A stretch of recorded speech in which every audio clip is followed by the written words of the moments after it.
If you love fast food, you've already heard all the warnings to eat it in moderation. Well, here's another reason why. Not only is it loaded with fat, it turns out Canadian fast food is also laced with salt, far more salt than the fast food chains put in their food in other countries. Even the salads have high salt content. Why do they do it, and why isn't it stopped? Here's our health specialist, Jennifer Tryon.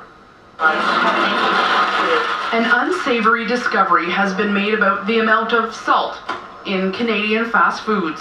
No one close to us at the amount of salt we had. Calgary researchers undertook a global salt search. 2,100 burgers, sandwiches, chicken nuggets, fries, even salads were studied from the world's top 6 fast food chains in 6 different countries. In nearly every case, Canada had among the highest salt levels. There were no foods where we were low in sodium compared to the other countries. Just look at the menu. Chicken McNuggets at McDonald's in Canada, for example, had more than double the amount of salt compared to McNuggets at McDonald's in the UK, higher than all the other countries.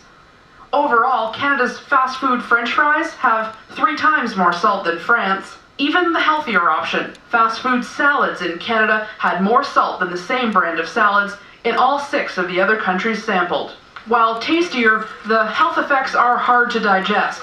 2.5 million Canadians have hypertension, directly related to consuming too much salt. If you would like to knock off your population, cause strokes, disability, and create a non-sustainable healthcare system, you'd be proud of something like that. So why can't Canadians be served French fries and British burgers?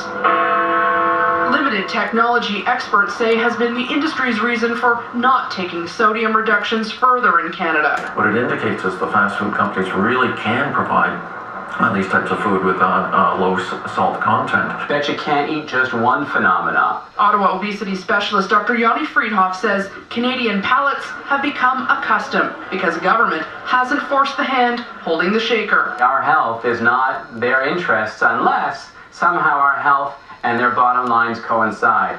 He says knowing the same food could be consumed here with less risk should make Canadians bitter.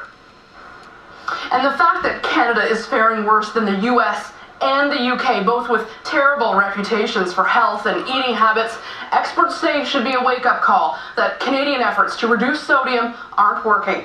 Donna. And Jen, why aren't tougher regulations put in place in this country to limit the salt content? Well, Canadians have been told to eat half the amount of salt currently consumed, and industry did promise to lower levels by 2016 to help meet that target. But then, unexplainably, the government pulled the plug on the whole initiative. Now, 17 national health organizations have written the Prime Minister demanding to know why the government isn't regulating sodium levels in Canada. And no response. So, in light of this study, again today, organizations are calling on the government to get back on board and not allow for voluntary efforts by industry and to make lower salt levels the law. And you can see the difference, Donna, in sodium content, even in this study today, when governments and countries do get involved. Doesn't sound like they need to be forced. Jen Tryon in Toronto, thanks.